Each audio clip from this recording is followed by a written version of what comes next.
오늘 말씀 주제는 은혜입니다. 은혜 듣기만 해도 기분이 좋아지죠. 오늘 좀 전에 와서 우리 기도 시간에도 은혜가라는 말씀을 여러 번 나왔습니다. 참 이게 은혜라는 그 말이 얼마나 좋으냐면 이 은혜 앞에 사람들이 한 글자씩 붙이는 걸 좋아합니다. 뭐 강, 김, 이, 뭐 유, 기타 등등. 그 사람 이름으로 그래서 근데 이제 그래서 뭐 인터넷에 사람 이름 은혜 검색해 봤더니 되게 많이 나오더라고요. 그래서 사람 이름 영삼 검색해 보니까 안 나와요. 그래서 역시 은혜란 이름이 좋은 거구나, 그런 생각이 들었습니다. 이게 저절로 넘어가는데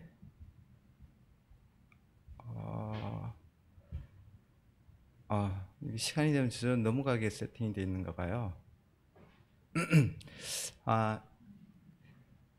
로마서 8장 32절 말씀을 마음에 담아 두시기 바랍니다.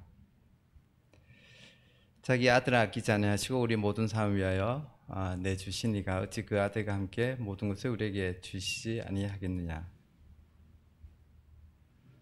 우리가 참 이 찬양 좋아하죠.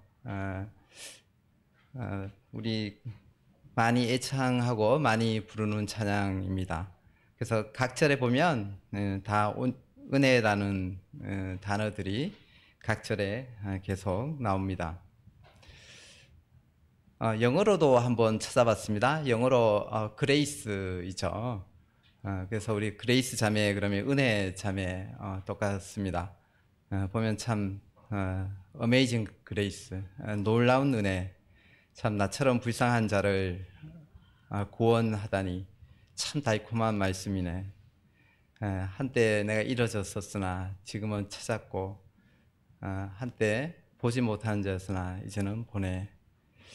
나를 두려움으로 인도했던 그 은혜가 이제는 나에게서 두려움을 가져가네. 얼마나 귀하신가. 그 은혜가 나타났던 내가 처음 믿은 그 시간, 위험과 수고와 올무를 지나서 여기까지 왔네. 그 은혜가 여기까지 인도했네. 장차 본향의 그 은혜가 나를 인도하네. 그 은혜가 나를 인도하네.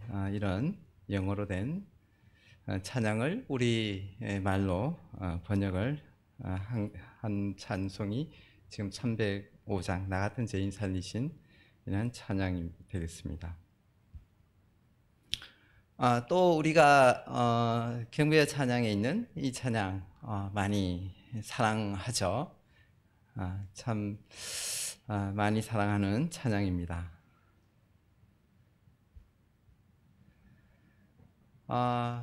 성경에서 은혜에 대해서 어떻게 말씀을 하실까요? 믿음은 바라는 것들의 실상이요 보지 못하는 것들의 증거니. 그리고 사랑은 오래 참고 사랑은 온유하며 시기하지 아니하며 사랑은 자랑하지 아니하며 교만하지 아니하며 무례히 행하지 아니하며 자기의 유익을 구하지 아니하며 성내지 아니하며 악한 것을 생각하지 아니하며 불의를 기뻐하지 아니하며 진리와 함께 기뻐하고 모든 것을 참으며 모든 것을 믿으며 모든 것을 바라며 모든 것을 견디느니라. 거듭남에 대해서도 너가 물과 성령으로 거듭나지 아니하면 하나님의 나라에 들어갈 수 없다고 말씀하시면서 바람이 임의로 불매 어디서 와서 어디로 가는 것을 알지 못하는 것처럼 그러하다라고, 성령을 아는 사람도 그러하다라고 말씀하시면서 이 거듭남에 대해서 말씀을 하셨습니다. 그런데 이 은혜에 대해서는 따로 그렇게 정의가 되어 있는 부분이 없어요. 신구약에 한 160번 정도 은혜가 이렇게 기록이 되어 있다고 단어들이 많이 나오는데, 예수님도 직접적으로 이 은혜를 말씀하신 적은 보니까 누가복음에 2번, 그것도 이제 해당해서 이사야의 말씀을 읽으면서 한 번, 그리고 하나님은 모든 자에게 이렇게 은혜로우시다라고 하는 그 누가복음 6장에 한 번 그냥 그렇게 나오더라고요. 그래서 우리가 이 렌즈를 통해서 보면 렌즈가 보이지 않듯이 직접적으로 이렇게 은혜에 대해서 정의가 되어 있지는 않아도 모든 부분에서 우리가 은혜를 느낄 수가 있습니다. 은혜라는 헬라어 단어는 카리스에서 왔는데 기쁘다, 즐겁다 라는 뜻의 뜻입니다. 우리 은혜 받으면 다 기쁘잖아요. 은혜 받으면 즐겁지 않습니까? 그리고 주시는 분의 입장에서도 은혜 베풀기를 즐겨 하시는 겁니다. 하나님의 그분의 성품이 그대로 나와 있죠. 은혜라고 한다면 우리가 받지 못할 것을 받는 정도가 아니라 우리는 진노 아래에서 심판을 받을 수밖에 없는 자인데, 우리가 긍휼과 사랑을 입었고 또 지옥에 가야 마땅한데 이 하나님의 나라에, 그리고 형벌받아 마땅한 자가 용서를, 진노받아 마땅한 내가 사랑을 받게 되는 것이 은혜입니다.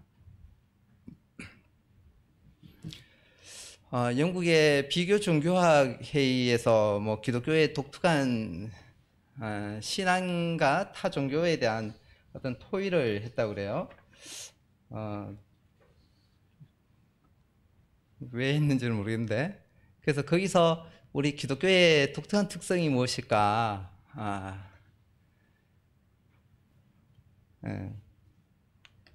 부활, 다른 종교에도 뭐 누가 죽었다 살아났다는 그런 것들은 어디 설화에도 있습니다.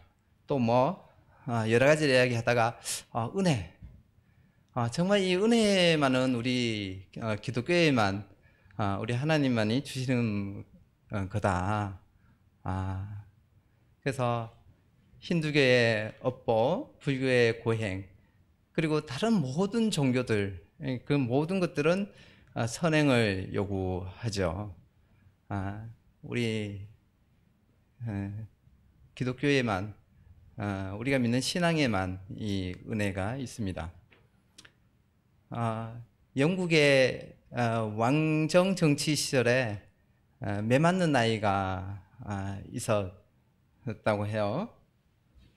그 왕이 잘못하면 왕을 직접 때릴 수는 없으니까 그 아이를 대신해서 때리는 거죠. 그런데 우리는 우리가 잘못하고 종이 잘못했는데 왕이 처벌을 받습니다. 그래서 바로 이 은혜라는 것은 우리에게 주시는 이가 그 값을 치렀기 때문에 값이 없는 것입니다.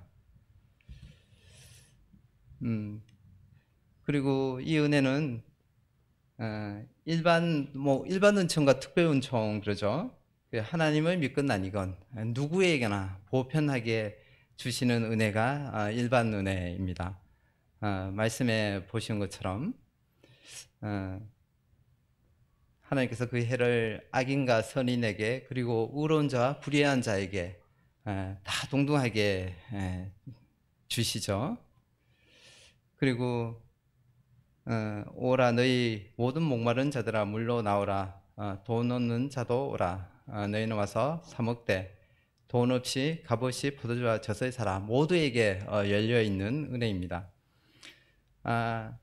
예전에는 참 이 말씀이 생각이 그 값이 없는데, 돈이 없는데 어떻게 와서 사 먹나. 근데 돈이 있어서 사 먹으면 이 자체가 은혜가 아니죠. 그래서 값없이 오라고, 값없이 오라고 모두에게 열려 있습니다. 참 이 땅에서 참 은혜를 또 이 사랑을 찾아보기는 참 어렵습니다. 어떤 분이 이야기를 했는데 이 세상이 하지 못하는 것이 있다. 이 세상은 집을 지어주고 가난한 자를 먹여주고 또 아픈 사람을 고쳐주고 이 많은 것에는 교회보다 더 잘하거나 교회보다 못지않게 하는 데가 참 많다. 그런데 이 은혜를 베푸는 것은 못한다. 이 세상에는 참 이렇게 냉랭하고 참 이렇게 사랑을 찾아보기가 어렵습니다. 예전에 미얀마를 갔더니 그 절에 참 계속 이렇게 눕는 게 이제 엎드렸다 일어섰다 하면서 참 이렇게 간절하게 빌더라고요. 일본에도 갔더니 그 절에서 얼마나 간절하게 비는지 정말 뭐 부처가 살아있는 것처럼 느껴질 만큼 이렇게 간절하게 빌더라고요. 그래서 참 사람들은 이렇게 우상 앞에 복을 빌고 자연 앞에 사랑을 요구합니다.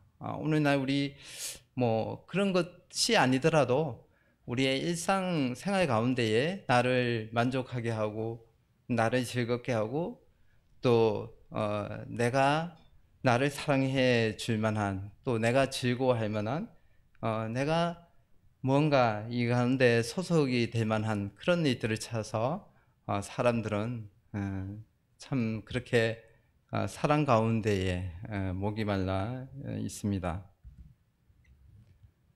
해밍웨이 잘 아시죠? 노인과 바다라고 하는 책이 유명하고 그 외에도 많은 소설을 썼습니다. 그 노인과 바다라는 책을 봐도 정말 대단하다. 세계 100대에 들어가는 소설이라고 한다는데 정말 대단하다는 생각이 들더라고요. 그 노인이 84일 동안 물고기를 못 잡다가 바다 나가서 물고기 잡아가지고 오는 가운데 상어 한 대 다 뜯어먹히고 그냥 앙상한 그 물고기 가지고 왔다라고 하는 이야기거든요. 제가 쓰면 한 5줄 쓰면은 못 쓸 것 같은데 그걸 막 100몇십 장을 썼어요. 이분이 쓴 다른 그 소설 중에 세계 수도라고 하는 책에 집 나간 아들을 찾아서 아버지가 마드리드로 갔습니다. 가서 이 아들을 어떻게 찾을 방법이 없어가지고 신문에다가 이렇게 냈어요. 파코 화요일 정오에 몬타나 호텔에서 만나자. 내가 다 용서했다. 그리고 화요일 날 갔는데 이 파코라는 이름이 그 스페인에서는 아주 흔한 이름이랍니다. 그래서 그 다음날 갔더니 800명의 서로 다른 파코가 나와서 다 자기 아버지 찾고 있었다고. 그런데 이 해밍웨이의 그의 생활을 보면 참 불행하죠. 그의 연보, 그의 생애를 쭉 써놓은 걸 봤는데 결혼하고 이혼하고 결혼하고 이혼하고 뭐 그런 내용들이 쭉 나오고 그 중에 또 보면 뭐 1951년 6월 28일 그 모친 그레이스 해밍웨이가 그때 이제 79세로 돌아가셨는데 어머니 장례식에 참석을 안 했어요. 그리고 모친과는 평생 사이가 좋지 않았습니다. 나는 그분을 몹시 미워하고 그분도 나를 미워한다. 이것을 어느 출판사에다가 편지로 썼어요. 그리고 그 어머니가 아들 생일에 케이크와 함께 자기 남편이 자살할 때 쓴 권총을 같이 보낸다거나 그리고 그 필요 없는 건물 세금만 먹고 있는데 그 플로리다에 있는 그 건물을 처분하라라고 했더니만 나에게 이래라 저래라 위협하지 마라. 우리가 결혼했을 때 너희 아버지는 한번 그랬다가 평생 후회하며 사셨다. 그러니까 이 어머니 이름이 그레이스거든요. 이 집안이 할아버지 때하고 그 어머니 때 이게 되게 기독교적인 배경이 강한 집안입니다. 그런데 이 주님의 은혜를 누리지를 못한 거죠. 그래서 그는 이제 말년에 저 심한 우울증, 피해망상 이런 것들을 갖다가 엽총으로 자살을 하는 그런 생애를 보냈습니다. 우리 이 땅에 수많은 비은혜, 은혜를 누리지 못하는 이러한 부분들을 에 대한 한 가지 예로 이것을 말씀을 드렸습니다. 율법과 은혜에 대해서 보통 이렇게 비교들을 우리가 많이 하죠. 뭐 율법에서는 양이 목자의 손에서 죽는데 은혜는 목자가 양을 위해서 죽습니다. 그리고 가장 선한 사람도 정죄하는 이 율법. 그렇지만 은혜는 가장 악한 사람도 의롭다고 합니다. 그리고 제4선 사망인데 하나님의 은사는 영생입니다. 이런 비교들을 볼 수가 있습니다.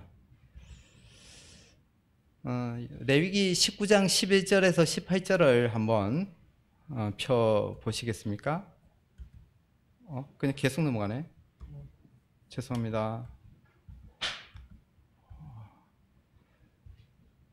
제가 오늘 상당히 난감하네요.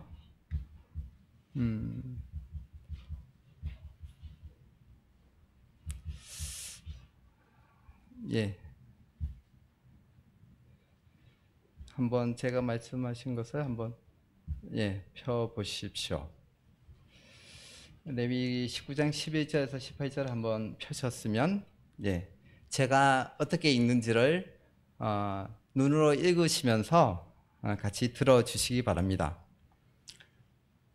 거기에 너희가를 이제 사랑은으로 바꿔서 한번 읽어보겠습니다. 사랑은 도둑질하지 아니하며 속이지 아니하며 서로 거짓말하지 아니하며 사랑은 하나님의 이름을 욕되게 하지 아니하며 사랑은 이웃을 억압하지 아니하며 착취하지 아니하며 품꾼의 삭설 아침까지 반세도록 두지 아니하며 기먹은 자를 저주하지 아니하며 맹인 앞에 장애물을 놓지 아니하느니라.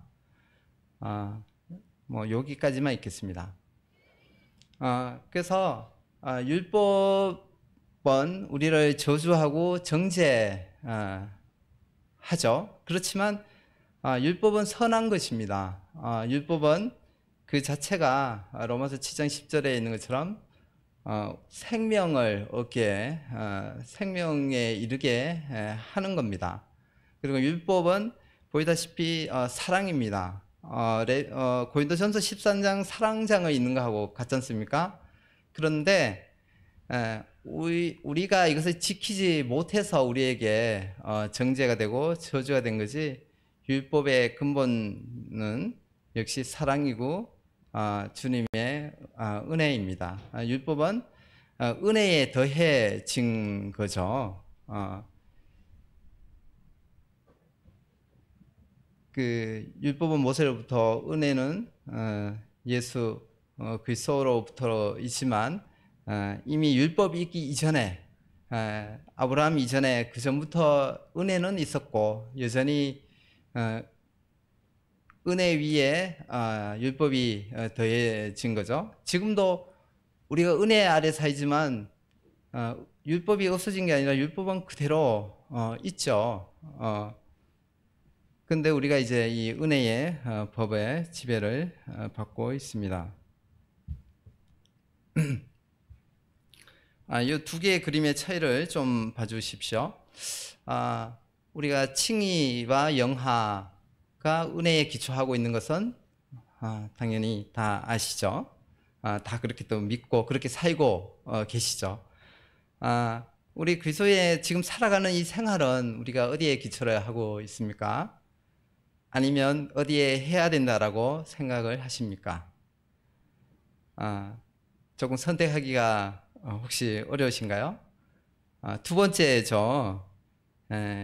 우리가 구원받을 때나 장차 주님 나라에 주님과 함께 살아갈 때나 또 현재 살아가는 생활이 모두 은혜입니다. 그런데 좀 이러지 못하는 면들이 있습니다. 우리가 은혜에 살아가는, 그리고 살아갈 수밖에 없는, 우리의 행위로 살아갈 수 없는 이유, 그것은 바로 우리가 파산을 당했기 때문입니다. 우리가 가지고 있는 것이 아무것도 없어요. 의인은 없나니 하나도 없으며 깨닫는 자도 없고 하나님을 찾는 자도 없고 다 치우쳐 함께 무익하게 되고 선은 행하는 자는 없나니 하나도 없다고. 우리에게 조금이라도 자산이 있으면 우리 행위로 가지고 가면서 살면 되는데, 우리는 완전히 이제 파산을 한 자들이기 때문에 우리의 무엇으로 살 수가 없습니다. 나의 공로가 있어서 하나님께서 베푸셔야 하는 것이라면 더 이상 은혜는 은혜가 아니고, 또 나의 가실이 있어서 하나님께서 거두어 들이시는 거라면 은혜는 더 이상 은혜가 아닙니다. 하나님 은혜는 나의 공로에 의해서 획득될 수도 없고 나의 가실에 의해서 상실될 수도 없습니다. 나의 열심이나 희생 때문에 하나님으로부터 기도 응답이나 특정한 축복을 받을 만하다고 느낀다면 은혜가 아닌 행위에 의하여 살아가고 있는 것입니다. 나의 가실이나 해야 하는데 하지 않은 일이나 하지 말았어야 되는데 한 일들 때문에 하나님의 축복을 기대하지 않는다면 이건 역시 하나님의 은혜를 무시하는 것입니다. 그것은 나의 선한 행동들보다 하나님의 무한하신 자비가 훨씬 크기 때문입니다. 자격 없는 죄인들에게 하나님께서 값없이 베푸시는 이런 호의는 구원에서뿐 아니라 매일의 삶에서도 동일하게 해당이 됩니다. 마태복음 20장 1절부터 16절까지 우리가 잘 아는 이 은혜로운 포도원 주인의 비유가 나오죠. 이 비유는 노사관계의 원리에서 보면은 우리가 이해하기가 어렵습니다.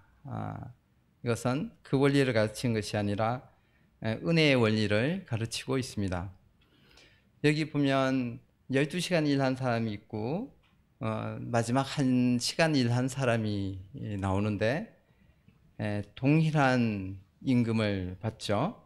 노사관계로 본다면 있을 수가 없고, 저도 회사 생활을 하고 있는 사람인데 저도 그런 분노를 아마 참을 수가 없을 겁니다. 근데 여기 동일하게 하루의 노임을 지불을 하죠.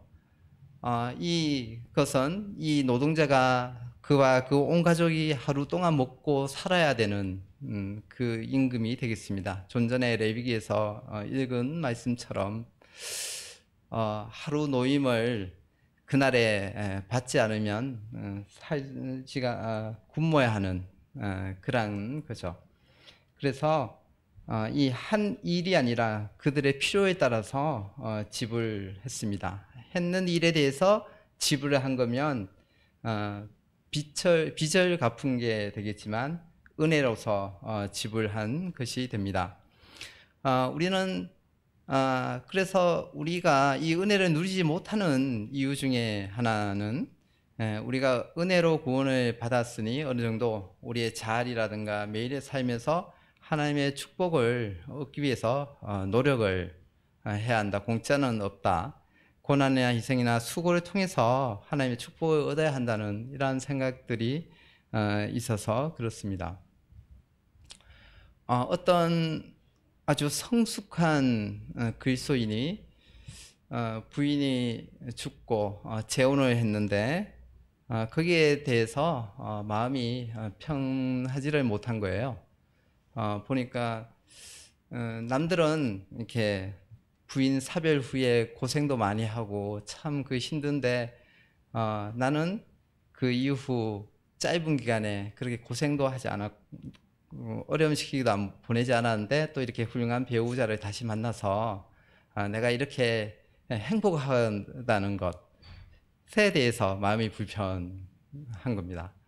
또 어떤 사람은 내가 노력하지 않은, 그런데 좀 더 요즘 같은 어려울 때에 어, 뭐 아무리 수고해도 하기 어려운데 뭐 이렇게 아파트 한 채를 당첨을 받았다.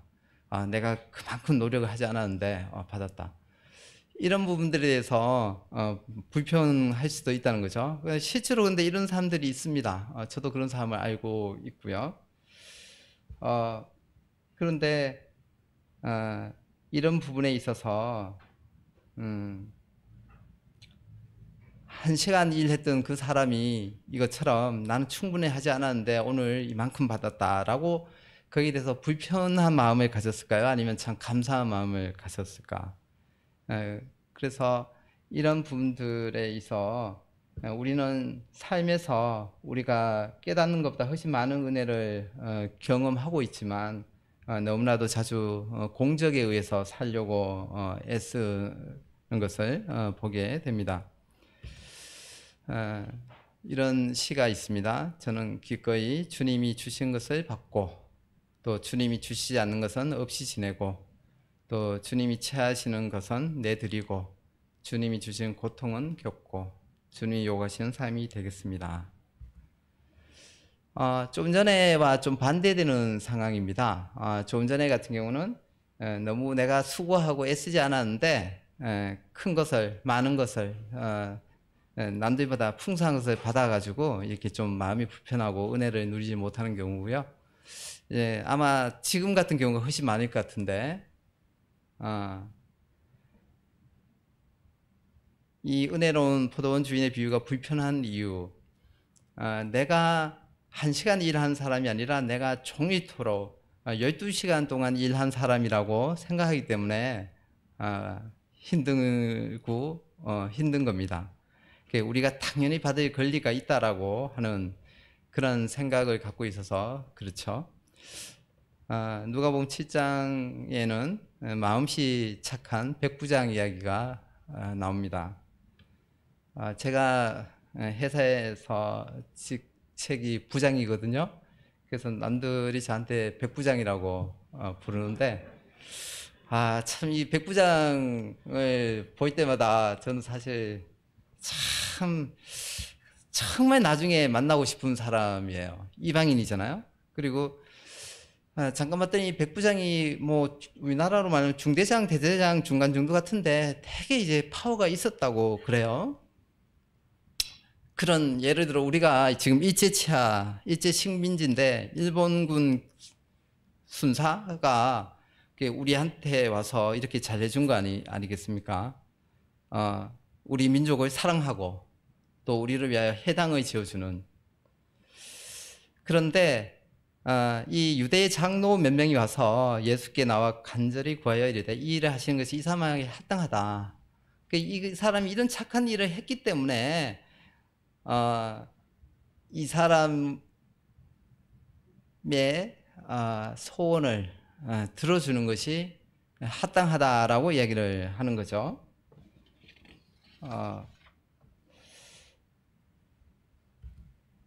근데 이 백부장의 태도가 참 그러면 이제 목에 좀 힘이 들어갈 만도 한데 참 겸손해요. 참 겸손합니다. 그런 수고를 하지 마시라고 우리 집까지 오실 필요가 없으십니다. 내 집에 들어오심을 감당하지 못하겠습니다.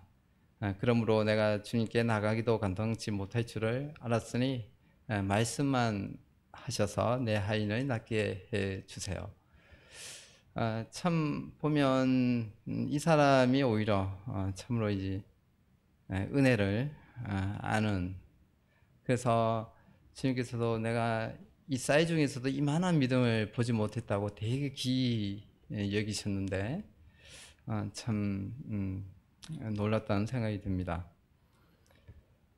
근데 좀 전에 말씀드린 것처럼 이 사람이 이만큼 했어요. 그러니까 이의 소원을 들어주는 것이 맞습니다. 이렇게 요구를 하는 거죠.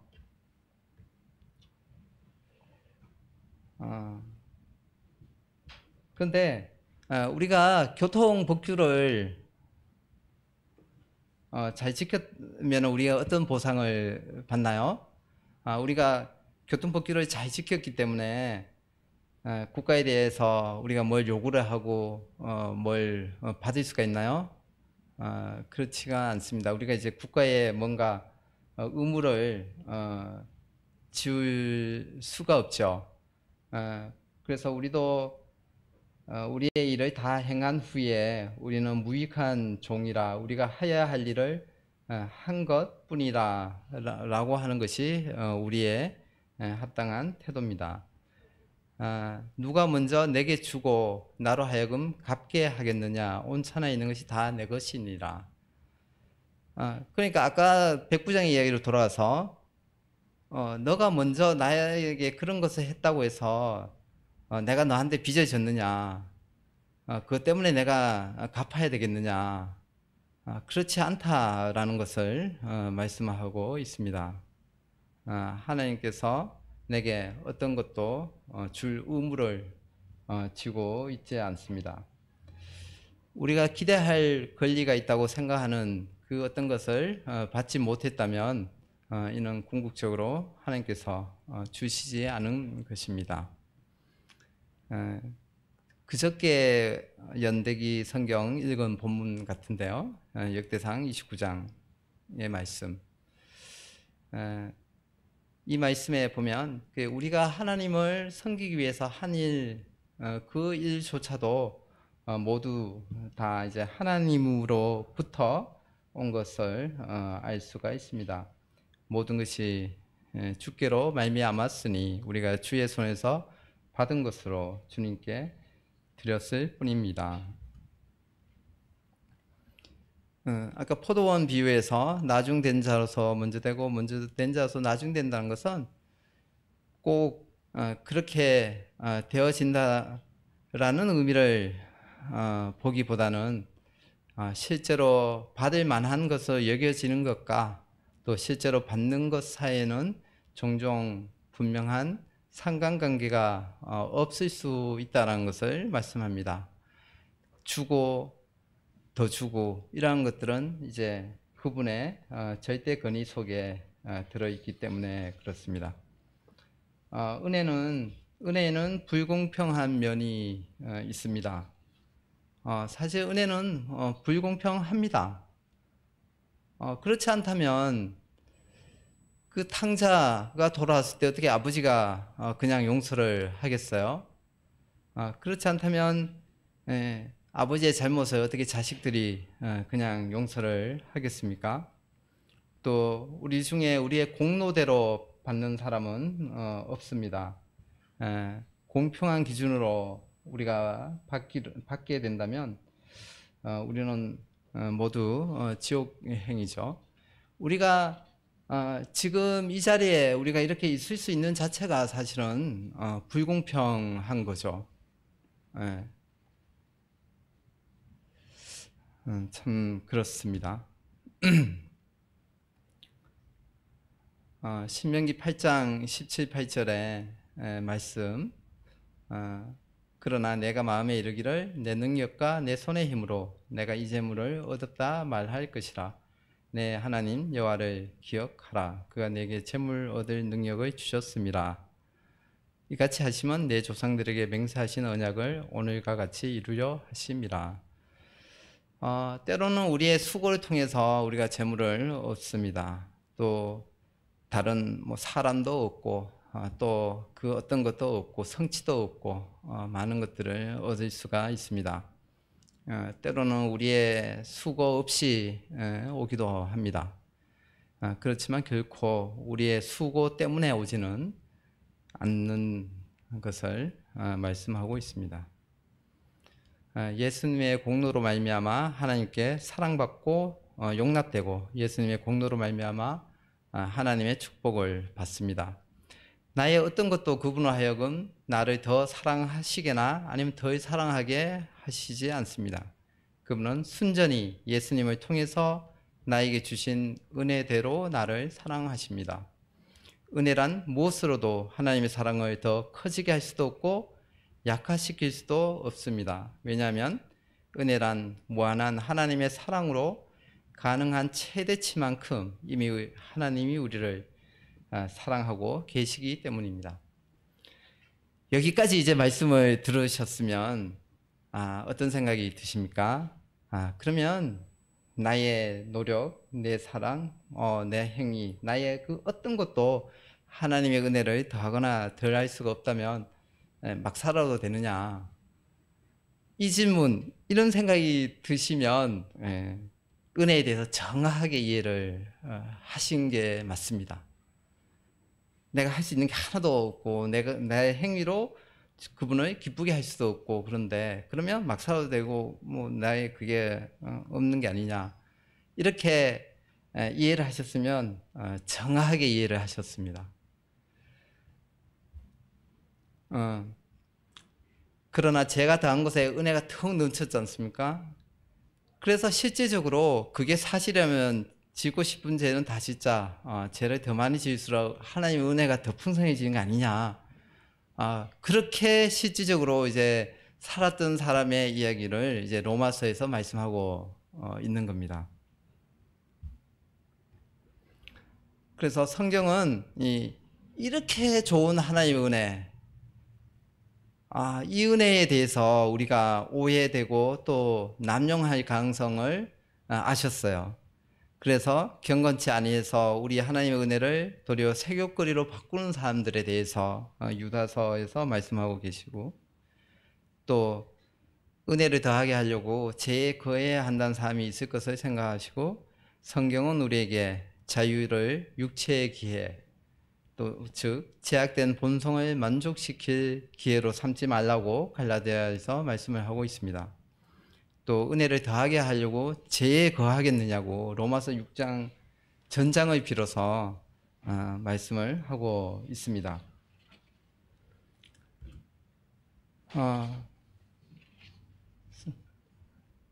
어떤 분이 아까도 저기 재혼한 이야기를 했는데 또 재혼하는 이야기를 해야 되겠습니다. 이분은 다른 재혼 이야기인데요. 아까 그분은 실제로 실존한 인물이고, 이분은 또 다른 재혼을 하는 분의 이야기입니다.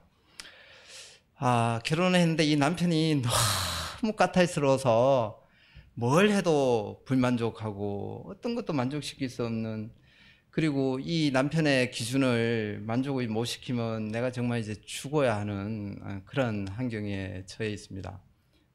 정말 이제 죽을 판이에요. 그리고 이 남편이 너무 힘들어요. 이 남편이 근데 죽었습니다. 이 죽은 남편이 로마서 7장에서 말씀하는 그 율법, 죽은 첫째 남편 율법입니다. 그래서 이제 그런데 그 이후에 이제 새로운 남편을 만났어요. 그래서 참 이렇게 행복하게 살고 있습니다. 이 남편은 너무나도 은혜로워서 뭐 웬만한 걸 다 사랑으로 봐주고 다 용납해주고 저를 너무나도 이제 사랑하는 거예요. 이제 은혜라고 하는 두 번째 이제 남편을 만났습니다. 그렇다면 이제 이 남편의 사랑에 부응하고 이 남편을 사랑하기 때문에 이 남편의 계명을 지키고 하는 것이 맞지 않습니까? 이제는 이러한 사랑을 받았으니 이제 자유야. 이제는 그래서 막 함부로 한다면 이거는 정말 사랑을 하지 않는 거죠. 그 남편을 사랑하지 않는 겁니다. 여기 책상 위에 못이 있는데 자석을 들어 올리면 못이 따라 붙죠. 이 못은 여전히 중력에 의해서 아래로 끌림을 받지만 이 자석이라는 힘 때문에 끌려 올라가서 이제 그 자석 중력의 힘을 넘어서 이제는 자석의 힘을 받습니다. 여전히 이 율법이 쌩쌩하게 살아있지만 이 은혜에 의해서 우리가 은혜의 힘에 의해서 살아갑니다. 이 사랑의 강건에 의해서 살아가죠. 그래서 의무감이 아닌 은혜를, 두려움이 아닌 사랑을, 그리고 하나님을 두려워하는 가운데서 깊이 경외하고 존경하고 헌신하는 가운데서 살 수가 있습니다. 우리가 은혜로 살고 있다는 것을 보여주는 분명한 증거 가운데 하나는 바로 하나님의 명령에 사랑으로 순종하는 겁니다. 하나님의 사랑이 나의 순종에 달려 있지 않으니 내 마음대로 살아도 된다라고 생각하는 것은 은혜에 의해서 살지 않고 하나님의 은혜를 이해하고 있지도 않은 것입니다. 그가 은혜라고 알고 있는 것은 은혜의 모조품일 뿐입니다.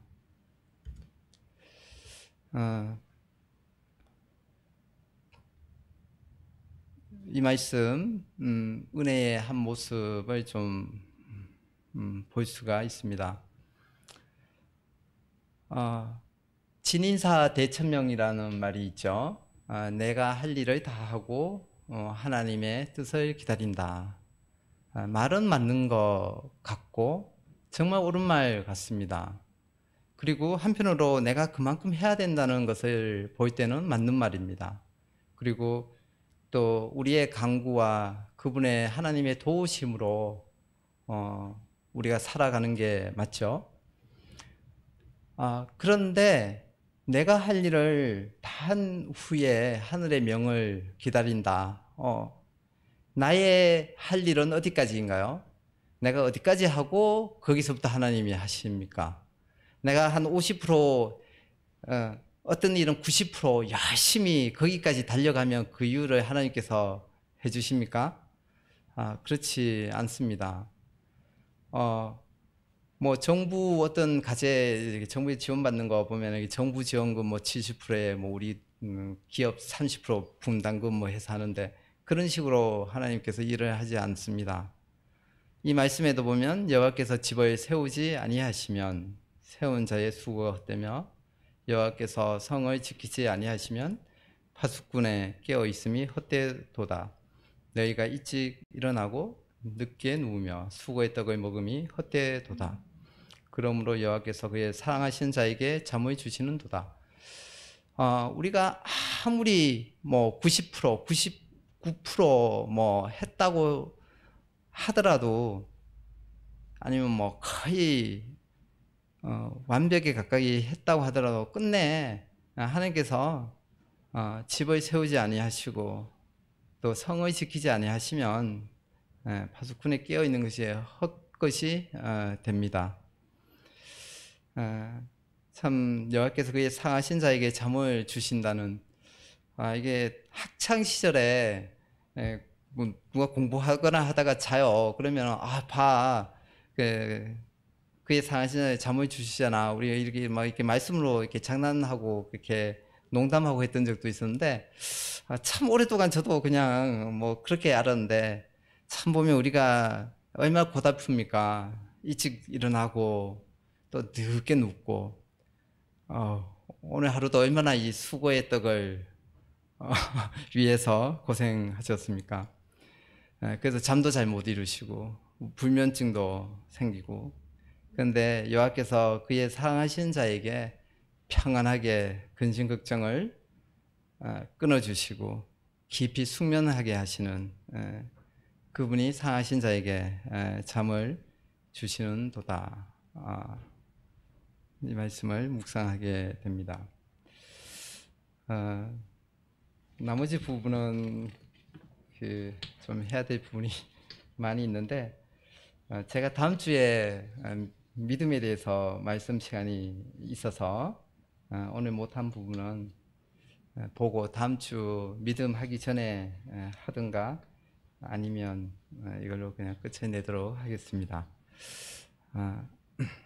기도드리겠습니다.